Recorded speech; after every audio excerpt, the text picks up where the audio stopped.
Your avoidant ex just texted you. Here's exactly how to respond. So, your phone lights up. It's them. The avoidant ex. The one who ran hot and cold.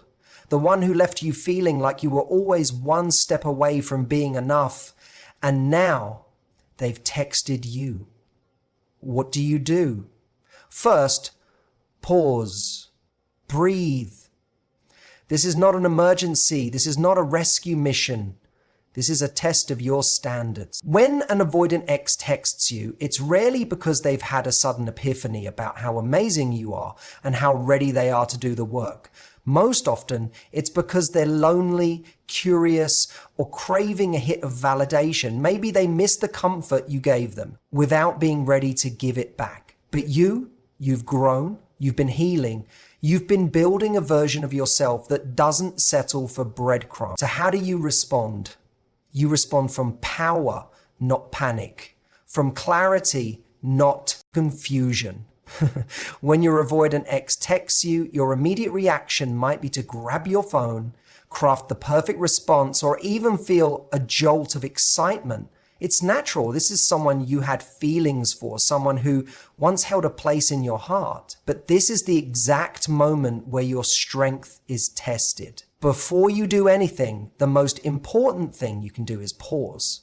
Not for a few seconds, pause long enough to remove emotion from the driver's seat and let clarity take over. Because this is not just a text, it's a trigger for hope, confusion, longing, and sometimes even self-doubt. When someone who distanced themselves emotionally reaches out again, your body remembers the emotional roller coaster, the highs, the lows, the waiting, the second guessing. Your brain might want to interpret their message as a sign they've changed, but pausing gives you the ability to observe your own reaction instead of acting from it. Are you feeling excited, anxious, defensive, hopeful?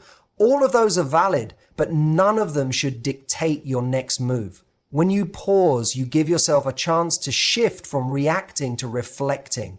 That reflection allows you to ask, what does this message actually mean?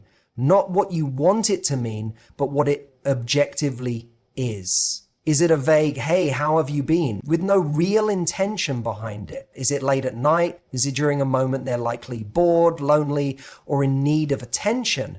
The pause gives you space to see the message for what it is, often just a breadcrumb designed to pull you back into a dynamic you've worked hard to move beyond. The pause also reminds you of who you are now. You're not the version of yourself that once tolerated the inconsistency. You've done some growing. Maybe you've started to rebuild your self-worth, or maybe you've just started to understand what healthy love is supposed to feel like. Jumping into a response too quickly can override all of that. But waiting, even if only for an hour a day, creates emotional distance. And in that space, you reclaim your power. So when your ex texts you, don't ask, what should I say? Ask first, why do I feel like I need to respond right now? The pause is where self-respect has room to speak louder than impulse. When your avoidant ex reaches out, it's easy to jump straight into thinking about what you want to say or how to make things right again. But before you respond, one of the most important questions you can ask yourself is, do I actually want them back? Or am I just missing the feeling of not being alone? This might seem simple, but it's a question that cuts deep into your emotional truth. Sometimes what we miss isn't the person themselves, but the comfort their presence once gave us, a sense of familiarity, even if it wasn't always healthy. It's natural to crave connection, especially when someone who was a big part of your life suddenly reappears. But there's a huge difference between wanting someone and wanting this someone, with all their history and behaviors included. When you stop to ask whether you want them back or just want to feel less lonely, you give yourself the opportunity to untangle your emotion. Loneliness can make us vulnerable, and vulnerability can blur the lines between what we truly need and what feels temporarily soothing. Sometimes the fear of being alone can trick us into thinking that a text from an avoidant ex is a sign of something meaningful. But it's important to recognize that avoiding loneliness isn't the same as wanting to build a healthy, fulfilling relationship with that person. The feeling of missing companionship is universal, but chasing that feeling by reconnecting with someone who didn't fully commit before can set you up for the same cycle of disappointment. When you pause to examine your motives, you give yourself the chance to be honest about what you really want. Are you craving emotional security, or are you longing for validation that this person still thinks about you? Are you hoping they've changed, or are you just afraid of starting over? These questions help you look beyond the initial emotional rush and focus on what's actually best for you in the long run. If you realize you're missing the idea of them more than the person themselves, it's a clear signal to proceed with caution, or not at all. Missing the idea often means you're holding on to a fantasy rather than a reality. And when it comes to avoidant partners, the reality is usually far more complicated than the fantasy. By acknowledging this distinction, you're protecting your emotional well-being and setting yourself up for healthier connections in the future. Ultimately, this kind of honest self-reflection helps you reclaim your power. Instead of reacting out of loneliness or fear, you respond from a place of self-awareness and clarity. It's a crucial step in breaking free from old patterns and moving forward with intention. When it comes to responding to an avoidant ex, one of the most important things to remember is that you need to respond with boundaries. This means keeping your reply short, neutral, and emotionally controlled, rather than diving into a long message filled with explanations, feelings, or attempts to rekindle what once was. Avoidant individuals tend to pull away when things get too intense or demanding, so flooding them with emotion or trying to chase after answers only pushes them further.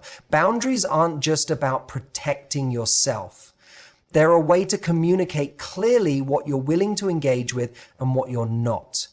Responding with boundaries starts with a mindset shift. Instead of feeling like you have to explain yourself or justify your feelings, understand that you are choosing whether or not to engage at all, and if you do, you're setting the tone. When your message is concise and neutral, it doesn't invite drama or emotional escalation. It gives the avoidant ex space to come forward if they want to without pressure or judgment. For example, a simple, "Hey, I got your message, how are you?" is enough. It's polite but doesn't reveal too much. You're showing you acknowledge their attempt to reach out without giving away your emotional state or making yourself vulnerable right away. This approach also allows you to observe how they respond. Are they consistent? Do they follow through? Or do they disappear again after a brief contact? By holding your boundaries, you avoid getting caught up in the endless cycle of hot and cold that often characterizes avoidant dynamics. This cycle can be exhausting and damaging, but when you keep your responses measured, you remain in control of your own emotional well-being. It's also important not to chase the conversation if they're slow to respond or give vague answers. Avoidants often struggle with intimacy and commitment, so pushing too hard can trigger them to pull away even more. Instead, by responding with boundaries, you protect yourself from over-investing emotionally and give them the opportunity to show up differently if they can. Boundaries are not about punishing or shutting someone out. They're about respecting yourself enough to only engage on terms that feel safe and manageable. They create a buffer that keeps you from spiraling into confusion or hurt when the avoidant behavior inevitably appears. If you find yourself wanting to say more or explain more, remember that sometimes less is more. A calm, neutral, boundary-respecting reply sends a powerful message. You're open, but you're not desperate. This stance shifts the dynamic entirely. Instead of you chasing and trying to fix things, you're allowing the other person to step up if they truly want to. And if they don't, you've preserved your dignity and your peace of mind. When your avoidant ex reaches out and you decide to respond, it's important to shift your mindset from trying to win them back to simply observing whether they've actually changed. Too often, we fall into the trap of believing that a text or a message means something deeper, that it signals a genuine desire to reconnect in a healthy way. But avoidant individuals typically struggle with intimacy and commitment, and their words don't always match their actions. So rather than investing energy into convincing them to stay or reopening old wounds with emotional appeals, you want to watch closely to see if their behavior reflects a real transformation. Change in someone who has been avoidant isn't about grand declarations or promises made in a message. It's about consistency and effort over time. Avoidants often reach out when it's convenient or when they feel lonely, but sustaining a healthy connection means showing up regularly and following through on commitments. Watching how they behave after that initial text is where the truth lies. Do they initiate conversations without being prompted? Do they respond thoughtfully and respectfully? Are they willing to engage in honest conversations about what went wrong before and how to move forward? These are the signals that indicate whether they're ready to step into a more emotionally available role. It's also essential to pay attention to how they handle boundaries. An avoidant who truly wants to change will respect your limits and won't try to pressure you into quick reunions or emotional deep dives before you're ready. They'll understand that rebuilding trust and connection is a gradual process. If instead they push aggressively or pull away again after a brief moment of engagement, it's a clear sign that nothing has really shifted beneath the surface. The key is to let them lead without losing your own footing. You're not chasing or pleading for their attention. You're giving them space to demonstrate growth while protecting your emotional well-being. This means you don't have to respond immediately or at all if their behavior doesn't inspire confidence. You watch, you listen, you evaluate, because words alone don't rebuild bridges, actions do. When you come from this perspective, you reclaim control of your emotional energy. You're no longer desperate to fix what was broken. Instead, you're open to what's possible, but only if it's genuine and healthy.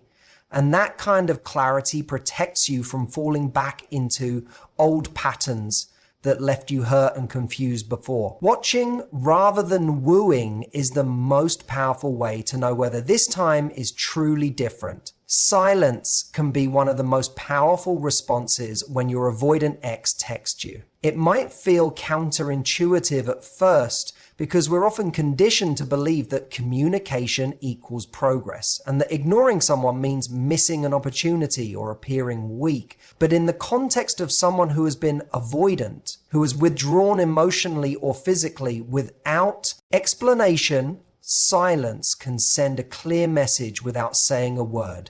It shows that you're no longer willing to engage on their terms or accept half-hearted efforts.